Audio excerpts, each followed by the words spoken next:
What's up, everyone? Welcome to the Portal Room. It's your boy Paul, and with us, as always, we have my co-host Christian. Hey, What hey, hi up? What up? What everybody. up? How are you, Paul? Good to see you. Glad to be here. Hope everybody's having a good Thursday. I'm excited about today. Oh yeah. So we have a very interesting guest joining us tonight. NASA engineer and UFO enthusiast, Desmo. Let's welcome Desmo. Yeah. Hey What's up, guys. Desmo? Hey, thanks for having me. It's my first ever podcast, so I hope I don't disappoint. Not at all. It's so cool of you to join us, man. So first off, how are you? Great, doing well. Yeah, Awesome. had a long week last week. This week has been like a little bit more chill, right? So Nice, nice. yeah, Yeah. It's the lulls, it's the lows. The vibes come and go. So for sure. glad to Yeah. hear. But yeah, so let's get into it, Desmo. So let's get into this. Can you share a little bit about your background and what got you interested in UFOs and UAP? Let's start there. Oh man. So uh, background: I'm currently an aerospace engineer. Work for NASA. I have I've always been enamored by flying, by aircraft, by just being up in the air. The thought of it, just I don't know. Ever since I was just a small boy, always wanted to be a pilot. Always wanted to do that, and so that led to obviously a lot of interest in everything that's in aeronautics, like planes and rockets and all that. And I was born here in Central Florida near Kennedy Space Center. And so I grew up, going to the beach and hanging out and watching the space shuttle launch or a rocket launch, during the summers. And then, from there, I went through high school. I came from a very not well off family. And so I didn't have a means to like just go right to college out of high school. So I joined the military. This was in 2001, right about 4 months before September 11th, thinking, heck, I'll join the Marines because the Marines are the ones that can offer me a an opportunity as an enlisted person to fly. Whether it ended up being in helicopters, but that was the only branch of the military that said, "Hey, yeah, we'll give you a job flying." And I was like, "Heck yeah, man! That's what I want to do. That's what I love." And you'll see a common theme. Like a lot of my choices is revolves around being able to be around aircraft and flying and stuff. But so I did that, joined the Marines. September 11th happened, and ended up having to go to Iraq a couple of times, which was not great. But it was at the time people thought it was for a great cause, and I served the way I should. Honorably discharged in 2005, and then funny thing is, I swore I would never touch another aircraft again after that because I just got so burned out from all the military stuff. But that lasted for about I don't know a couple years, and then I ended up getting my certification so I could work on aircraft and uh, started working as a DoD contractor repairing and flying on Blackhawks and Chinooks in Germany. And then I went over to State Department and did a lot of embassy air support work. So the all the embassies like over there um, had support from State Department, who has their own air wing based out of here at Patrick Air Force Base, that flies all the dignitaries and stuff around that visit these countries and everything. So I flew in those helicopters doing that until 2013, and I got hired as an inspector um, for NASA on NASA aircraft that do research flights and stuff. And during that time, I also had gotten my private pilot license to fly myself. And then so after that, I got hired at NASA. I quickly saw that I am smart enough to be an engineer. And so I just started going to school. Went to school full time for 2 years, got my degree, and then in 2018 I transferred down here to Kennedy from I was up at Langley at the time, and came down here as an engineer and been doing that since. What got me in UAPs and UFOs, man? I think, dude, I'm a product of the '90s. I'll be Oh yeah. real. Like, started watching X Files when I was a little kid. That was like the thing to do, right? Also dig me some Rick and Morty, so I enjoy that as well, you know. Um, and you know, there's just I'm one of these people that have to like I feel like I need to understand things, and there's obviously something to understand about, we'll call it the phenomena, right? And the different aspects of the phenomena that I'm actually familiar with, you know. Um, so been an engineer with NASA since 2018. I really started diving into the UFO topic probably, I would say around 2021, 2022. I got really interested whenever we saw the, you know, the 2017 New York Times piece, and I was like, ha, I knew something was there, but I had too much other stuff going on at the time. I didn't really get too down deep in the weeds. Discovered UFO Reddit first, and you know, I found that that was one of the daily things that I would go through and check all the new posts that went on it. And then that's sort of what led me into UFO Twitters and X. Was I set up an X account because our Desmo is a short for Desmo Sedici, set Desmo Sedici, and that is the type of engines that are in Ducatis. You know, and I'm a huge Ducati rider. That's what my little picture is on X there. Um, and so I'd set up actually an X account because I was going to start recording a lot of my rides, and I wanted to have like an X account that was associated with that. And so I started to do that, and then I got onto X one day. Man, this was back in November. Uh, got onto X, and for some weird reason, there was this user called Captain Bigelow. I don't know if you guys remember the Manchester orbs. The orb from Manchester was at the airport. A pilot had recorded it. So I saw that post, and it had only had like maybe 20 or so views on it. No one had really seen it. And I was like, that's weird. So I posted it on UFO Reddit, and then it got crazy. And then I discovered that UFO, like the UFO Twitter world, the X Spaces world, was really like engaging, and a lot of people had a lot to say about the phenomenon and the topic, a lot more than the moderators would allow it. It seemed like on Reddit. And so I started listening into spaces, and that's how I met you, Christian, first, and then talked to you a little bit about how all that worked. And I think, Paul, you were hosting a space when I met Christian, um, and they got me in. You know, you two helped me sort of get my feet wet in the Twitter spaces. I was, you know, really timid about talking about anything at first, but now I've found a lot of really good people there, man, and it's really cool to be able to hear experiences firsthand from folks, and realize that there's a lot of folks out there willing to like entertain and not necessarily like just to discredit and debunk folks. Like you find a pretty good crew of folks out there that you can sort of rely on that. But so that's a little bit about me and how I got into UFOs.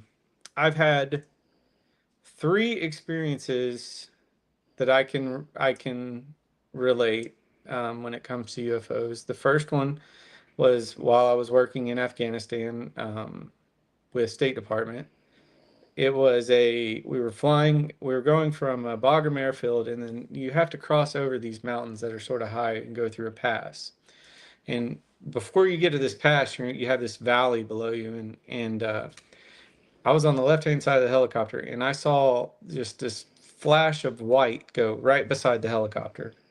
I couldn't make out a shape at all. It was just, you know, could have been a missile, could have been a drone, could have been a UFO. I don't know what the heck it was, but it was close. It was enough to say, whoa, what the heck was that? Right? No one else in the helicopter saw it. I know for a fact I did see it though. I've done a lot of flying at the time to know that. Um, so that was the first experience. Next experience was some videos that I shared with you guys was some orbs down here in Florida, where there was an orb on directly to the east and an orb directly to the west at the same time. Roughly, it looked like the same altitude, and it was they were shaped sort of like a. Uh, so you imagine, I'm trying to think like a upside down teardrop. Both of them were, and they were scintillating. They were changing colors. They were blue, green, red, white, like, and that was to the naked eye, you could see these color changes. And man, I've done a lot of flying as a commercial rated pilot now. A lot of flying at night. Like I know what the stars look like. I've been looking up at the sky for a long time, and so that sort of was very interesting to me. I actually sent those videos off to Ryan Graves and his crew about looking into it and whatnot. And then the third thing that I had that was really interesting to me was last July. I was experimenting. I had just heard about the gateway tapes, and was decided I was going to see what that was all about. So I would get up and I would, went to work. I usually get to work between 7 and 7:30.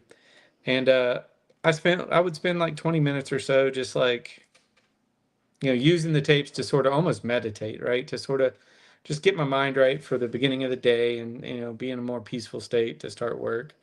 And I had was in one of these tapes in the state that it puts you in, and I had this figure, this white human shaped figure coming out of a black void towards me in a female's voice, not in my own inner monologue voice, but a specifically female voice that said, "I am the Omega." Immediately knocked me like right out of the state that it puts you in, made me like, whoa, what the heck was this? This was not expected. I didn't, and to be 100% truthful, I haven't tried a gateway tape since then, right? Because I feel like I'm not mentally prepared, right, for protecting myself for those things, whatever it is, right? Now it's really interesting now seeing like the telepathy tapes. I haven't delved much into those, but and then the Skywatcher stuff, right, and the psionics and all that stuff that's all coming out now. It's very interesting that that's all happening so fast right now, but. So that's me and my stories and what I do and how I got into the space world and all that madness. So yeah. Well, thanks for sharing your background and even your experiences. The lady one is so common. And it's funny that you mentioned not wanting to do the gateway tapes again. A lot of people that I've known that have a bad experience from that are like, I'm never going to do that again. So it's part of like the whole contact modality experimentation and whatnot. Like it's not for everybody. And obviously when you start fucking around with frequencies, you never know what you're going to get yourself into. So Exactly. Dude, I won't say it was a bad experience. It was an unexpected experience that I didn't feel prepared for. Yeah. If that makes sense, Yeah. right? I can't say it was bad. It's Right. just I feel like I need to be more informed before I dive into that mess again. It's basically how I I feel. really appreciate that, Desmo, too, that you said that, you know what I mean? Because I'm actually coming off of a space myself, and that was a lot of the conversation, you know what I mean? With all these things that are starting to come out, like you're saying with psionics and all this stuff, I think that a lot of people, it does need to be brought to the forefront a lot in the conversation, especially with people who have experienced these things, right? Like yourself. Um, that it can be extremely overwhelming. It can be ontological. You can have, like, I mean, people have mental breakdowns from experiencing Yeah. things like that. You know what I mean? It can be a very heavy duty sort of thing. So I would always recommend before anybody gets into things like that, you know what I mean? Like any sort of contact modalities or heavy duty, like meditative states or anything like that, do as much research as possible beforehand. Make sure that you're ready to do anything like that. I wouldn't recommend doing it at all, really, to be honest, because I mean, even throughout, like you can see through all these cultures, that very very specific people in these cultures were chosen for these specific roles in their societies because it was like it's such a hard path, I think. So one has, and they train their whole lives.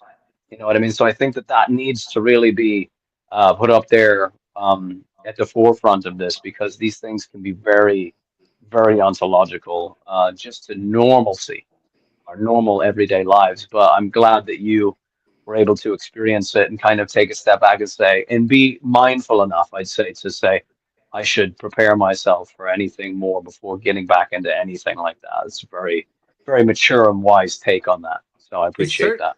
it certainly was something I realized that I needed to definitely didn't need to be doing it right before work. Right? Like that it now I mean I had for those gateway tapes like you said Paul messing with frequencies, right?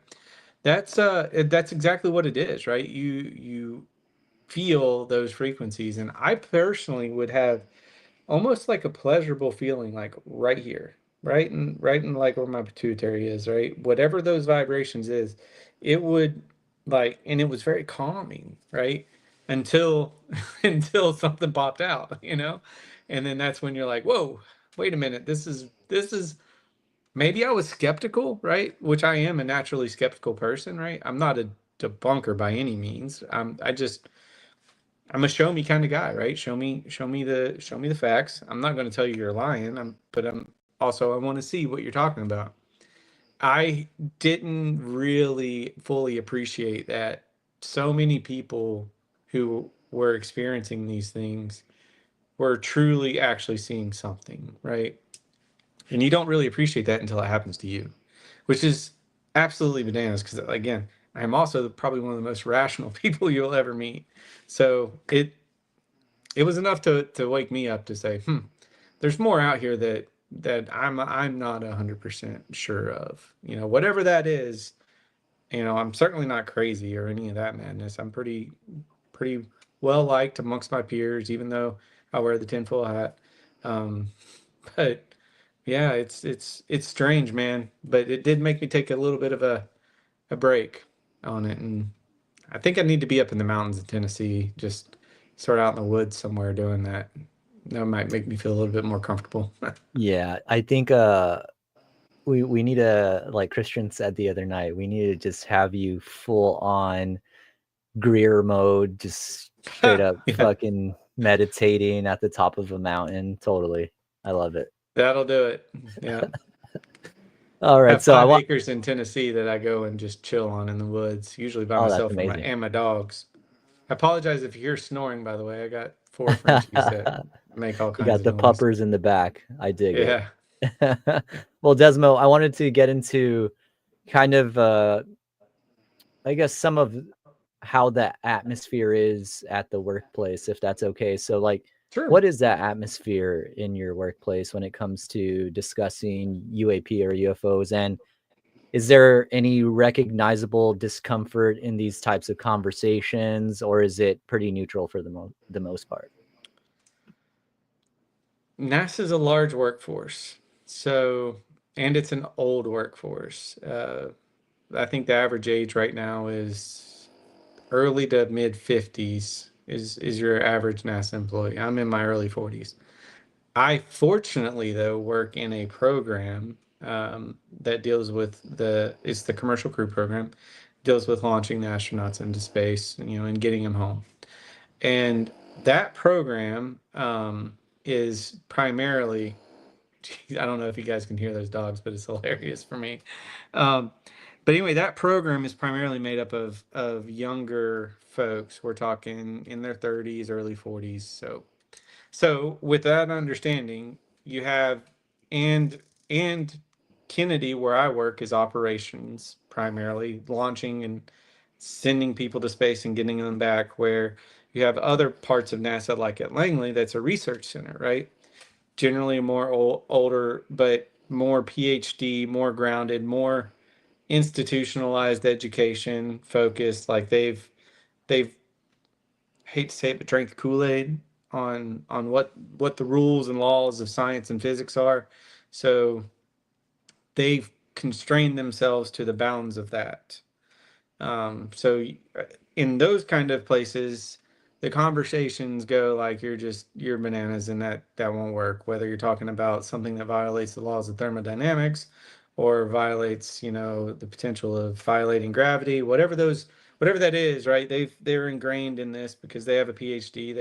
They've bought into it, right? Whereas in my younger work group that I'm in now, where most people are either my age or younger, they just look at me as like the conspiracy theory dude. Like legitimately, that's what they call me, right? And I'm cool with that. I'm okay with that, right? It doesn't bother me at all to speculate with them about things. Now, I don't necessarily think that they buy into it, right? Like I said, I wore a tinfoil hat when at bring me a a hat to work day. I literally brought You're a not helping aluminum yourself, foil. Desmo. I know. I literally brought an aluminum foil hat that I wore around in the office a couple weeks back. Um, I own it, right? Like, I mean, I 100% own it because I am not so personally, I'm not so arrogant to think that we know everything there is to know about science and physics. We just don't. That's a known fact that we don't know everything. And so who's to say what we don't know can't be earth shattering and change the whole paradigm of how we operate in this world? Who's to say that? And so that's how I feel about it. And that's what I make known to my folks. Now, I am grounded in reality when it comes to doing my job, right? I don't think that aliens are going to come help me like get astronauts to and from space, but I do entertain a lot of alternate physics and stuff that's being looked at and researched. And I think, to be honest, I think NASA is probably the most willing to look into those kind of things.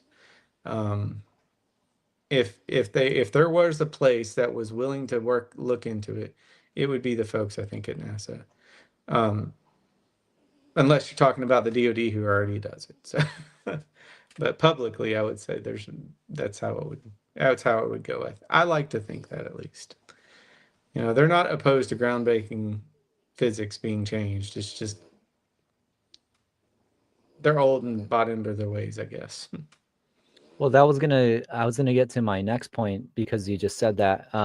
And this is kind of just like a fun question. I mean, you can feel free to pass. This might get into some, you know, I guess personal territory, but like I said, feel free to skip the question. But are there like any specific scientific instruments or technologies that NASA uses to study UAP or anomalies?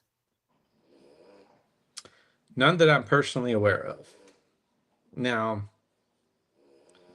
there are some really advanced like telescopes, satellites. There's a lot of stuff out there that has the capability, like James Webb Space Telescope has the capability to see some pretty detailed things and understand like chemical makeup of atmosphere of planets, you know, hundreds of light years away, right? That's what it's designed for.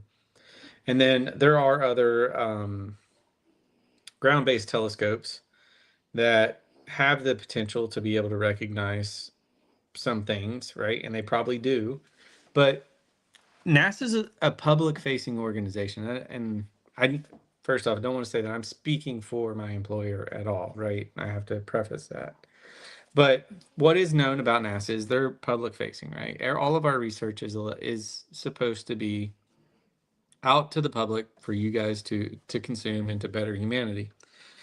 And but there are cases where intelligence agencies in the government will filter the data that's received before it gets to the public realm, right? And so a lot of these like advanced instruments or telescopes or satellites could detect whatever these things are and could potentially have for quite some time, and all of that stuff is just classified outside of the realm of public space for whatever reason, right? Um, there are entities in the government that do liaison between NASA and the intelligence agencies that help facilitate these things to happen, and it's known, right? I think the National Science Foundation is a known entity that does some of that for the intelligence agencies and research, you know, places. And so, who's to know what is being seen by these telescopes and these satellites hasn't already detected everything that we would want to know or could know about this stuff. It's just classified at a level to not be released to the public for whatever reason. You know, I can't say that for sure. I can't say for sure that they have, but I think it would be likely that they've probably seen some things that they can't explain, but it's not public for sure. Well, I love that you mentioned how they're public facing and how they have a lot of tools and technologies to explore tons of things in space, right? So outside of um, the organization, with all of your own personal experience, how confident do you feel in your ability to differentiate between natural, atmospheric phenomena, man-made objects, and of course, unknown technologies and so forth when just looking at I the feel like, sky? yeah, I feel like if I was looking up and I saw something that wasn't typical, I would know that it's not something that generally is up there. And that, I mean, that comes from being, like I said, a commercial rated pilot. Um, I've got tons of time flying at night, and I've got years of flying in various types of aircraft and staring at the sky. I mean, heck, I used to sit outside every meteor shower that we would have when I was up in Virginia. I would sit outside and watch meteor showers sitting on my back porch, just on the regular. Down here, there's too many bugs. You get eat up by mosquitoes down here in Florida. Um, but yeah, I mean, I've spent a lot of time looking at the sky. So when I like those orbs I was telling you about that I saw, um, when I saw that to me was a triggering event, right? That to me says this is outside of the realm of normal, in my opinion, right? I can't explain why there would be these stationary lights that are on each cardinal direction separate at the same altitude. I thought it was some kind of stationary like aircraft or something in space that was literally like, I don't know, some kind of classified satellite or some kind of classified spacecraft or whatever, right? Or it could be anything else, right? It could be non-human intelligence. Who the heck knows? But it's not normal. And I feel like I'm capable of being able to say that for sure. Well, I And love then, that you said that it's not normal, right? Even if it is man-made, it's not, I guess, correct. publicly known or however you want to phrase it. Yep, exactly. It's outside of the realm of like what you would normally see on a regular basis. Hold on one second. My dog just turned on the TV. That's Oh, great. dog. It's great. The dogs. Yeah, I wonder what the dog wants to watch right now. Maybe he's trying to watch himself on the stream. That's probably what it is. You know? He stepped on the remote. I apologize. No worries, no worries. It Yeah, no worries. happens. Hey, so Paul, we've got a couple of questions in the chat for Desmo that I'd like to throw his way, if that's all right. Do it. So of course, we've got Mac in here, and Mac wanted to know, since you're an X-Files fan, are you from Mulder or Scully? Who's your favorite? Dude, I would be more on the side of Mulder. I want to believe, you know what I mean? I'm a Mulder guy. You know, yeah, for sure Mulder. Absolutely. Yeah, I feel that all the way. Yeah, definitely a Mulder fan myself. Definitely appreciate Scully's scientific approach and skepticism and how that works out for them. But definitely Mulder. And then we've also got Marie in here. Marie is watching too. She says hello to Desmo. She wants to know if NASA had questioned you about if you had seen orbs or UFOs before you got your job with them in any way, shape, or form, or if they knew that you had had experiences in the past. No, so I had not had, except for the one in Afghanistan. That was the only thing that I had ever seen that was outside of normal for me. Um, Before working for NASA, and that's not a question that they really ask. It's outside of usually. I mean, not to go down in the weeds of like how interviews go for NASA, but they're pretty set questions.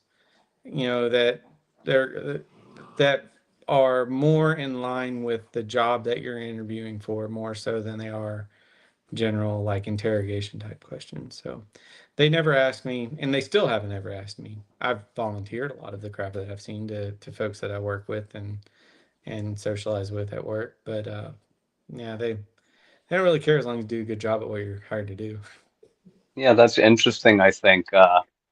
So when you talk about how you've offered up some of this information, or perhaps like I don't even know, maybe like recordings or sightings or even data, what is their like? What would you say their type of response is to that data when you give it to them?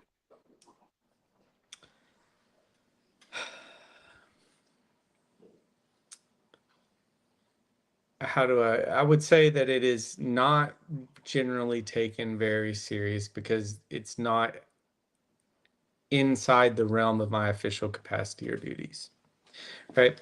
And so like I sent those videos that I took out to that Ryan Graves crew and never even heard anything back, which is fine, right? That's their prerogative. Maybe they thought that whatever that was completely normal. Sure. Um, and I expect that the same thing would take place should I decide to try to engage someone in NASA with that information.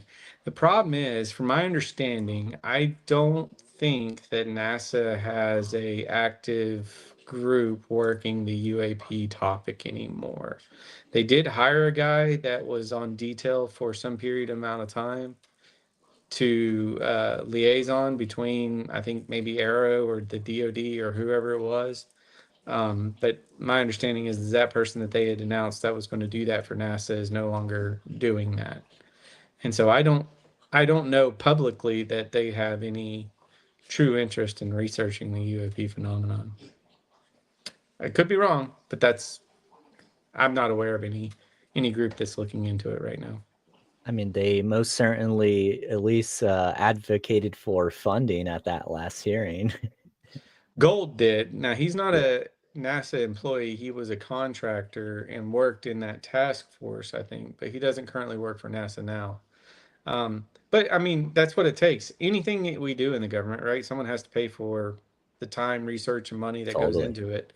And so if it's not something that's one of the core things that NASA is you know there to do, whether it's you know environmental science, astronomical science, sending people astronauts to space, aeronautical science, those kind of things, then there's not really much money out there for it.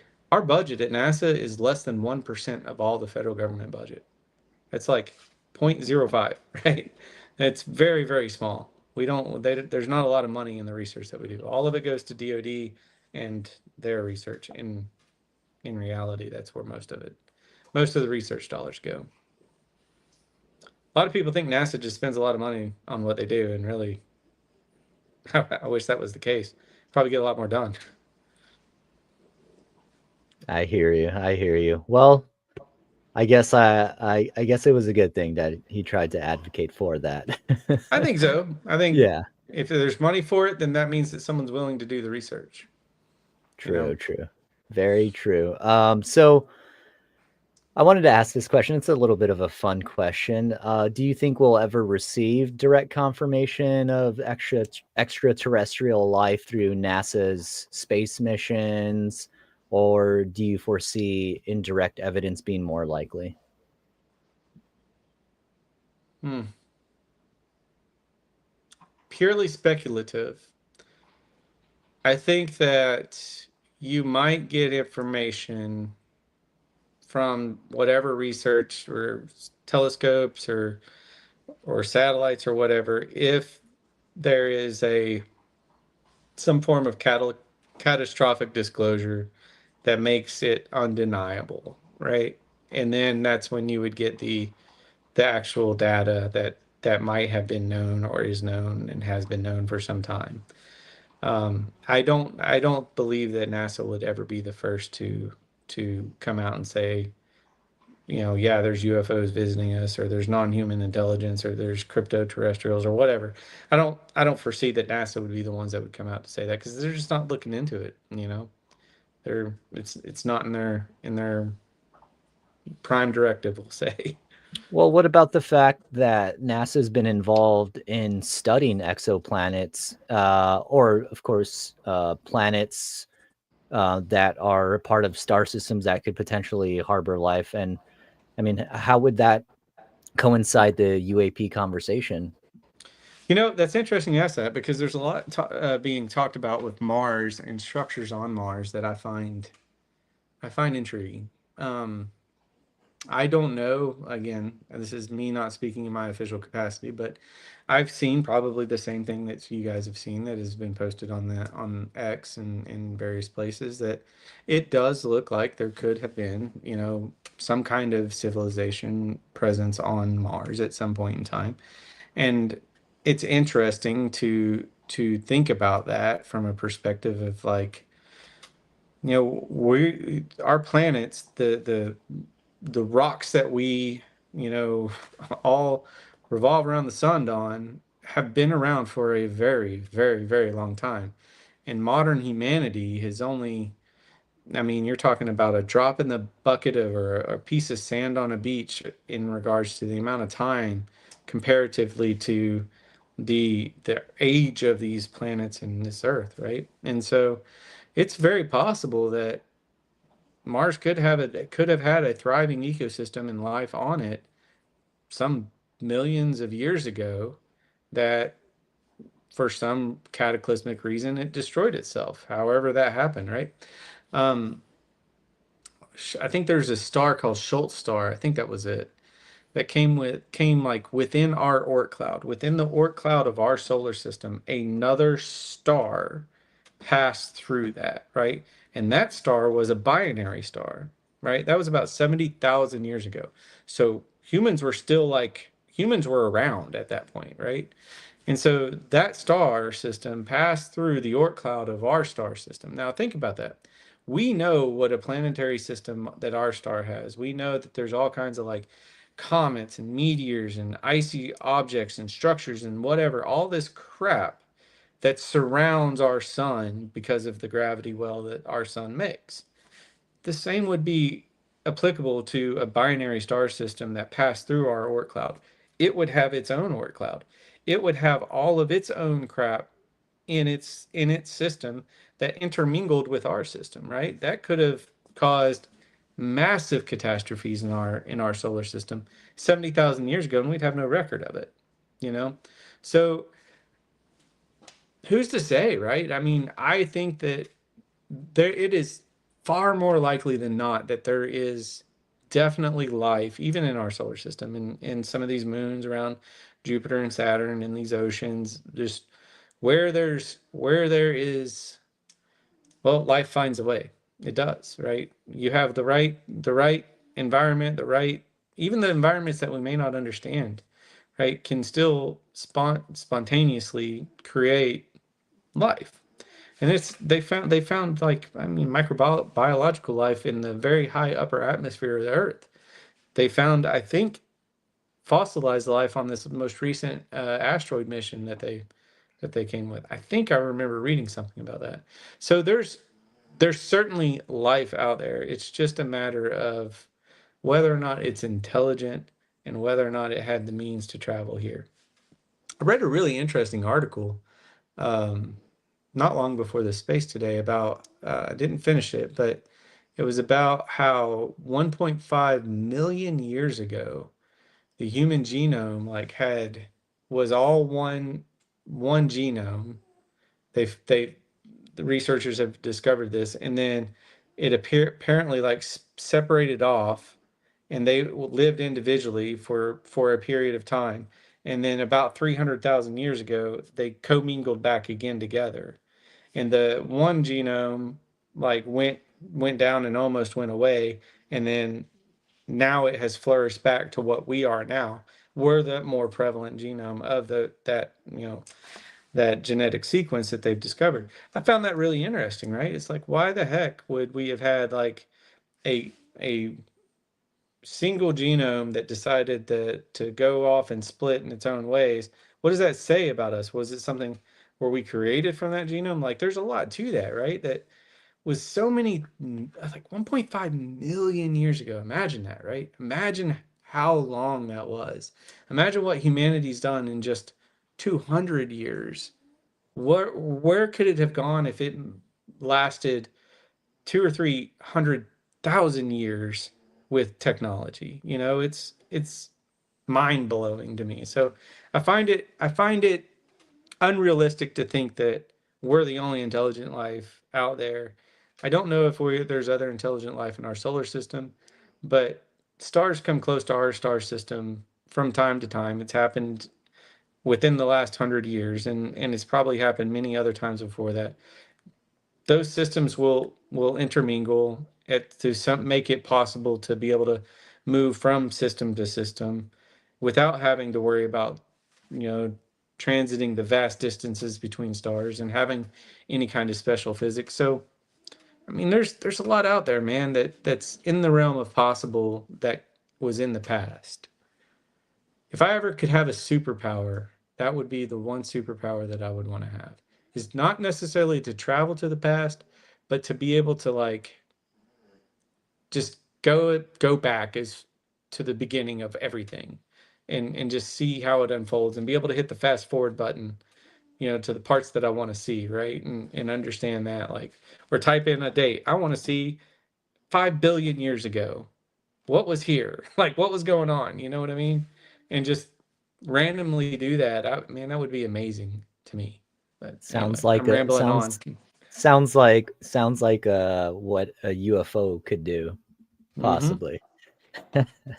Doesn't it? Yeah. Yeah. Or remote Yeah. viewing. Good point. Good point. Yeah. Yep. Probably, right? Find the target, traverse yourself through time and be there. Yep. um so well, let's take a flip on the fact that you're saying we might not ever find it through space exploration or through NASA, or at least in our lifetime, right? But say, for instance, if we do find conclusive evidence of extraterrestrial life or advanced technology, what's your take on how it would impact human society and how we should actually prepare for that? I don't think we live in a nanny state. I don't think we need that, right? I think that we have evolved even now where we're at now, that we're having these conversations right now over the internet amongst people that talk about these things on a regular basis, right? I think that when religion was imperative to society's development, it was probably important not to question the foundations of religion because it helped build society into a system that allowed for the personal freedoms that we have today, right? Allowed for us to get where we were at. And questioning that system too early in its life cycle could lead to chaos, right? So I understand that. But I think we're now, my opinion on humanity is that we are now beyond the need of having a institutionalized, common religion to be able to function as humans, right?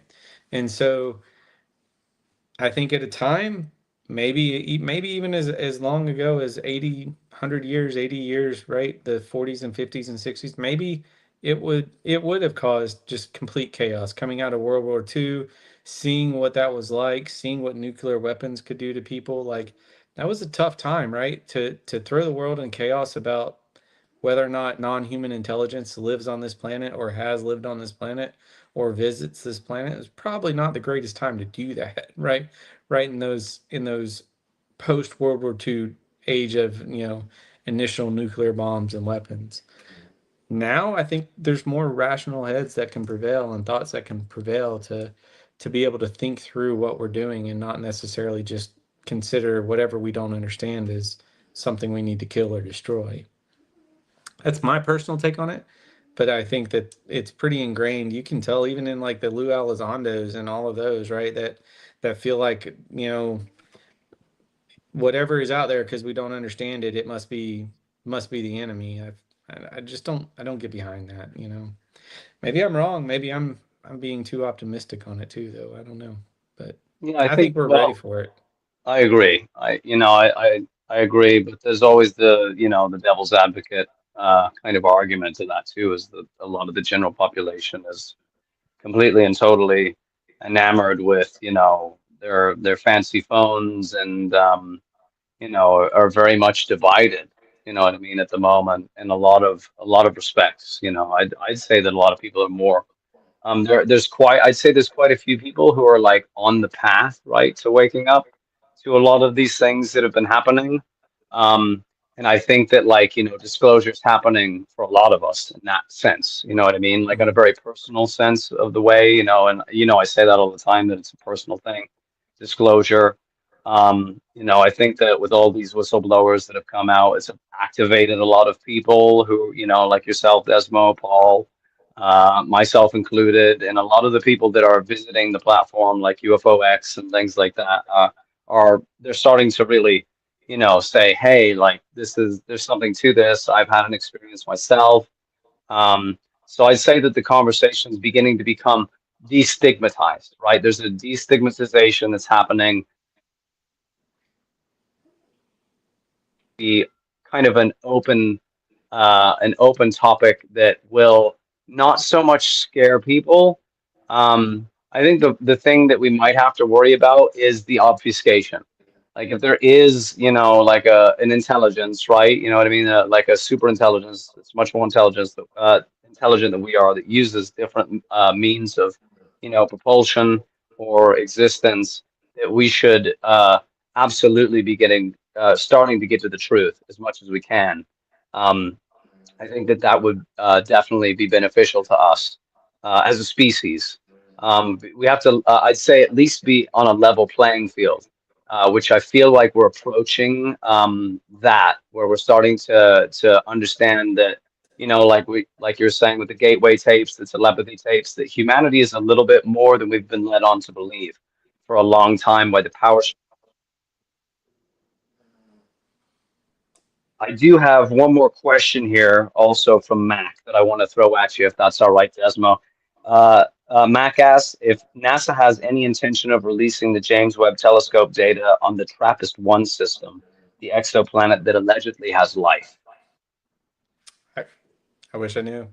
I think it would be amazing to I think it would be a massive step in the right direction should confirmation of some kind of, intelligent biosignature be released from what I consider one of the world's leading research agencies and groups, out there that for that topic, right?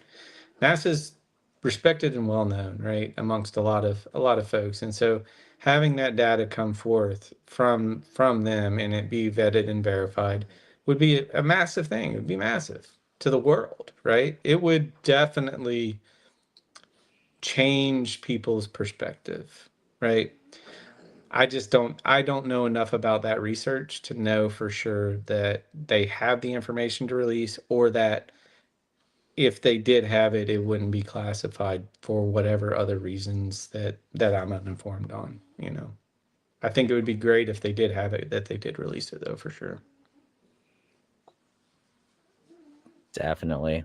Yeah, a lot of these questions, I mean, it's probably out of your specialty, if you will, right? So, I mean, Correct. Yeah, we all have our own individual jobs that we do and programs that we work on. So, and even though we don't have a lot of money, there's, I think, around prior to a lot of the retirements and stuff that's been going on in the federal workforce, we had around 18,000 actual federal NASA employees, and they're spread out between Kennedy Space Center, Langley Research Center, Goddard Research Center, Glenn, Ames, Armstrong, Johnson. I mean, there's even more than that. They're everywhere. Stennis. There's a lot of research centers out there that NASA has, that, and they all do different things, right? About, what they're looking into and what they're researching. There's not a lot of duplicity in NASA either. You know, people do a certain thing at a certain center. It's not being done at multiple places and in the same way. Also, don't have a lot of money for that. yeah, back to the funding, right? But I wanted to ask Christian, do you have any additional questions you want to ask Desmo here before we close up? Yeah, I was going to say I've got probably like one more final question. And this is kind of, I asked Eric Mitchell the same thing last night, kind of from where you're standing at right now, as a person, you know, who works in NASA, who's seen all these whistleblowers come forward, and with your own experience, about a year from now, where do you see disclosure being at, is in terms of, like, you know, public awareness, and, you know, just how do you see the situation unfolding probably about a year from now?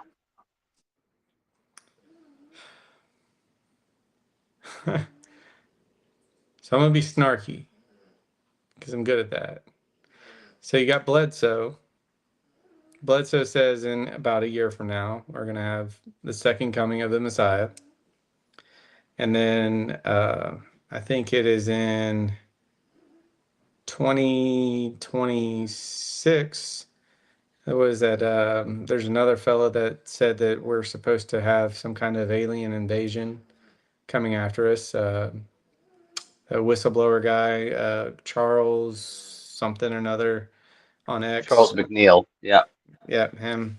I think in August of 2026, that's when he has said that that's going to happen, if I'm not mistaken. Then you got the Elizondo that says in 2027, and who's the other dude? The CIA guy. In 2027, some big events supposed to happen. So, with all of that said, I mean, in a year, potentially, right? We could have said catastrophic disclosure in whatever means that is, if you were to believe any of these folks that have come out and all of these whistleblowers that have professed that something is coming or that there's, you know, whatever. Personally, I got no clue, man. Like, I would love to have some kind of definitive something that substantiates the what this is, not necessarily that it exists, but what it is that provides an explanation for what a lot of these people are seeing and experiencing. I don't question whether or not folks are seeing things and experiencing things. It's clear as day, and more people are.